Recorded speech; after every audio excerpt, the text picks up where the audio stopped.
Ready? Welcome to our newest exhibition here at the Peoria Art Guild. Nicole Yes. from Tremont is here, and we have an exhibition of her paintings, and these are all constructed canvases that are shaped and are just, you have to see them to believe them. Let's start with saying something about yourself. Okay, well, I'm Nicole, and originally from Minnesota, but I've been living in Illinois for over 20 some years now, and I teach in Tremont and just finished up my MFA at Bradley, and have 3 kids, 2 dogs, a guinea pig, a hedgehog, and a horse. And your husband. And my husband, oh my gosh, I forgot about that. Yeah. And My I only husband. say that I love him because very he much. is the one that helps Yes. construct these Yes. pieces. Yes, he's awesome. We're He's going to wonderful. start here with some of the shaped canvases that are just, it seems random shapes, but they aren't, because you do a lot of studies and a lot of planning to make these constructions. So talk about a little bit about your process. Okay, so these are the panel pieces that I started with. I started with these square pieces where I started to have these geometric forms emerge, and then I got to the point where I went in and cut that negative space Yep. away and really started running with that, with this idea of the atmosphere, architectural influences, and daily happenings is what I call. So a lot of the colors, sometimes they're seasonal, sometimes they come from fabrics within my home, the landscape, things like that. After I did these shaped panels, that's when I got into the shaped canvases. And I've been playing with shape work for quite some you have. time. And that's where my husband also comes into play, because he does, like, I come up with the design, how large I want them, and he's really good just at makes them crafty. perfect. He makes them perfect. So he's still hired, you know. So, but yeah, so that's where these come into play. And the base is ink, and then all these other areas would be acrylic. A paint. Yeah. And I think what's so important for people to realize is that unlike a lot of painters, your work is about color, form, and design. Because Yes. there's a lot of thought put into what shape goes where and how you pull us through the painting itself. This one, I love this one because it has a grid, which Yes. you don't use that often, No. and you leave it there for us to look at. And I think that just shows the grid is, so many artists have used the grid, from Agnes Martin Yeah, to, one you of know, my well, favorites. even Mondrian used a grid. And I think that people think that it's just a way to keep things contained. But in this case, it's almost like we're in an aerial view and it's a map or something like that. So that you've got all these wonderful lines, and then you have this tight structure that's surrounding it. And I find that real pleasing and also curious. Okay. I really do. I think we're going to go here, and this is one of the first, and this is also the announcement card Yeah. piece.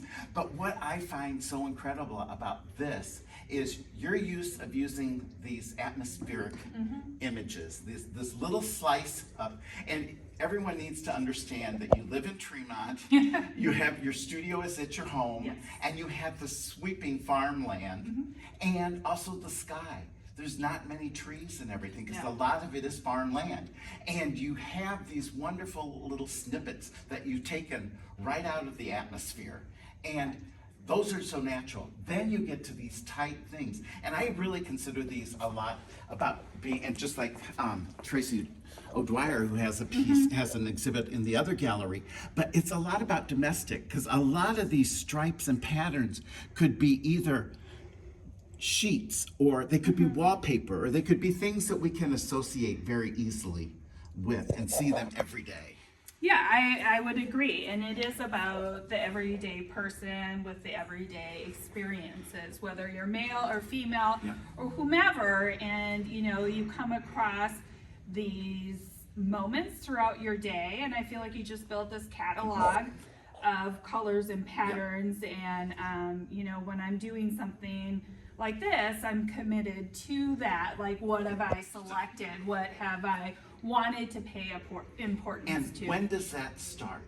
Oh, all the time. So does it change? I guess, Yeah. is it evolving? Is it changing? Or Um, is it strong enough that you know that this work is going to have this palette, so to speak? Yeah, I pretty much have an idea. I've been working with, like the red violets and the Yeah. violets for me is a huge change for my color palette. But I do, something might just strike me, whether it's something someone's wearing or again, like a pillow or whatever, and then it sticks with me Yeah. like, okay, Yeah. this is the next piece, and I have about 5 or 6 of them already made in my mind. They're just not That's physically exactly fair. with us yet. And do they change from your mind's eye to the canvas? A little bit, but not Not too too much. much. Like there are surprises, when I put like one color next to another, and I pull out that tape because I do hard edge Yeah, painting, and then I'm like, Yeah. oh, Well, that was a pleasant Yes, surprise. and I think these are the 2 newest paintings, Yes, and those are also the fresh. 2 largest paintings. And I think what's so incredible is that as you've built this body of work, that you've taken things from other artists. I know you didn't necessarily think about it, but I think of Matisse and how he interjected patterns, floral patterns in particular, into a lot of his paintings. And instead of the flat planes, and all of a sudden you have this wonderful agitated natural pattern going on. And here we have lemons, and then we have persimmons. And I think what's so amazing with both of these is that you have this, and these are all hand painted. They're And- stenciled and they're and hand stenciled, painted, and- so I do block out Yeah. some areas and then go in and then hand paint. And you're everything. using gold leaf, and that's the first, isn't it? Yeah, I For- normally do not use gold at all, but I wanted to experiment with a really Yeah. rich palette, and I wanted to be indulgent with my color selection, so I was just gonna go for it. Why not? Well, and I think too, that when you put in these dividing lines that fracture it, it's almost like, and I know you didn't think of this in the same way I did, but I think of it like a cubist painting, that we have all these corners and that we're getting a 3-dimensional experience by looking at them. Here we have this wonderful dramatic V here, this, and that it recedes so much, and it's like you folded the plane, Yeah. but you didn't. And over here is the same Sure. suggestion. Up here, by having this wonderful large stripe here, and then this inset here, all of a sudden, this really is pulling forward. And we feel like it's 3-dimensional, even though, just like the cubist, it's a 2-dimensional Correct. matrix that you're using. Yes, very much so, and again, just that whole observation and my love of architecture. I think I'm always looking at things 3-dimensional, but I consider myself very much a 2-dimensional artist, Yes. a painter. Well, But- we've discussed, and like Elizabeth Murray, who had shaped Sure. paintings too, she literally had canvases at different heights, and she wedged them all back, puzzled them back together. And in this case, the surface is unified. It's very smooth. But when you start putting these colors and you start putting these patterns together, you have that shift. And I think it's just really quite remarkable. Now, the pieces that we have here on the back these are a little bit older, aren't they? This one's still somewhat newer, like 2023, 2022, and these a little bit. I don't know what people consider old, Yep. but a couple and years. because you make art I- every day. You yes. paint all the time. I have to tell you, I refer to this one as the Laura Ashley one Okay. because it looks like her patterns. Okay. But again, these physically though are broken up. The plane is broken Yes. up. And so we have, and I think in these 3 here in particular, the shadows are just as important as the image that you painted. We get these wonderful sharp triangles that are just unbelievable. And this one, everything is almost tipping forward, almost like Cézanne's table that isn't in perfect perspective. Things could be sliding off, but they aren't. And that's what's happening here. And now is this a former palette that you use? Yeah, I or mean is it- that's my 70s/80s. I mean I do go. I love Pantone and the colors and the history of colors. So when I am thinking about palettes too, I am going back and looking at different time periods, and I get excited Yeah. about that. So this is more, yeah, I would say my harvest I grew up in this, I was born in the 70s, and this is like my go-to that I feel the most comfortable with. And I think it's wonderful. This one is probably the most extreme as far as being fractured and having these planes that are intersecting and casting these wonderful shadows. From far away, this wonderful taupey gray area here is reflected down here. That is just, it's amazing. It really is. And it's so much fun. The other thing I don't think people realize is how much detail you tend to include. Like even this line here, it's a shift in color or it's a shift in the geometry. Mm-hmm. I really do enjoy playing with that whole illusion of space. And I worked with perspective, and as an educator, you just have to know a lot of different things, and I have fun with it. I love doing those kind of little tricks, I guess. I know. Well, they're not. They trick the eye. They trick the eye too.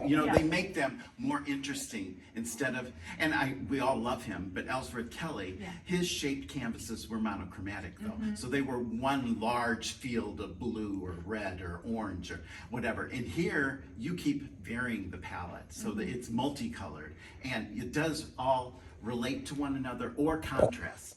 So that there's this wonderful tension that happens, and I think it's just great. And I love, this is the only piece that I've really known where you've taken it and you've wrapped it around so that the outer edge, instead of just creasing it and making and it a then severe crease. breaking it up, making kind of that window pane. And then one of the things that Jeff and I really wanted to include, and I think this is so important because it talks about where your mind is. And this is a series of gouaches that you did, but these are all about the structure of the painting, not about the patterns or the color choices. These all in themselves work independently, but they all will end up being realized as a shaped canvas, hopefully, at one point in time. Correct. And some of them, and I think we spoke about it when you did the studio visit, but some of them are from the pieces in here, and then I already have 3 that I've given to Nick, and I said I'm ready for my next group of canvases, and it's from this series. And this is really color study. This is a perfect example of how artists can put down different colors, working out a pattern or a palette, selection for them. And I know that, I'm trying to think, this is one I know that is really special to you. And it's just, it's that little triangle, that fold there, that just really does make it different. And I think what was fun when we were hanging this is trying to just, I was curious how you would do that. It was not just impulsive, but it was, we're not going to be strict on how we did it. Okay. But we did just take these shapes so that they kind of, like this one comes in this way, this one comes in this way. So it kind of balances itself out. But I think as a study that people have to understand that the artists do smaller things to work bigger. And they do smaller things to figure out palette or structure. And I think structure is the most important thing probably to you. Yeah, I would, if I had to pick between one or the other, I don't know what one I'd pick, if it would be color or structure. But I will say for a lot of these, there was probably 2 or 3 that were recycled before I got to the final piece. So there is like an impromptu And what feel, makes you're just not the comfortable color with it? did not, and just the precision. I think the precision, and anytime I had just, there's an artist mark that I feel like is a little bit more intentional, and I just didn't want any happenings like it, that I did approve of. Yeah. Well, and I think the other thing is that these are studies, but you actually have almost a blueprint where you have a sketch and you have all these little notations on it. And it reminds Jeff and I of this artist that we collect, and it's Greg Lagan. And he had a painting that was going to the Museum of Modern Art in New York, and the registrar started making all these notations, like what was wrong, what was right, and everything. Well, he loved it, so he made a print, literally with all those notations. And I think that it would work in your case too. That sometimes it would be great to notice exactly the length, or notice exactly the angle, because those all have to be taken into consideration so that it works, so that your poor husband, Yes. can put them together perfectly. We have one more painting. yeah. Well, we have this and then we have a small Okay. one. But this one, I will say, is the most bold pattern of Yes. all. And what's the backstory to that? This is Ottomy. It's like a Mexican folk patterning. And once I finished my MFA, there were ideas that I had that were more experimental and bold, and that was my time to do this. And so just that love of being adventurous with pattern, and knowing that, like, I didn't have to necessarily have an end in sight of a body of work. And that's where the persimmons and the lemons came from too, because that was something that had been on my mind. Some of these more intense, heavy patterns. Do you do research in that regard? Yeah, I mean, our Spanish teacher at school, I asked her a lot about it. I use my resources. I love an educator. Yeah, we use our resources, whatever we have. And these two pieces, like looking at like Greek frescoes and things like that, and just for going to Crete over the summer and really immersion of the culture and just the background. But yeah, I love history. So it's always something fun. And we talked a little bit about it. This year at the Fine Art Fair was a Hispanic lady whose art was the painted floor mats. And so, and I think that it's similar to this, that there's all this intention. And then it's utilized as literally as a floor mat. And so people walk on it and they don't do it. We have three more pieces, these little pieces here that are wonderful. And I think, Do you want me how do you think of these? How do you think of these? So I did a series of what I call stackables, and I don't know how in depth you want me to get on that, but basically they started with leftovers of those panels. And so I started to collect them and stack them and arrange them in my garage. And I just was like, there's something really magical about layering these pieces, the process, the sound. And then from that, I worked with Randy Carlson in ceramics, and then obviously Heather Braunmeyer. And so that's, some people, because it was digital at the time, thought they were ceramic works. Well, and they look, I think calling them stacks is wonderful, because they literally are stacked on top of each other. But yet that you paint, of course, every inch of it, so that there's no raw wood or anything like that. And I know this has clay in it, literally.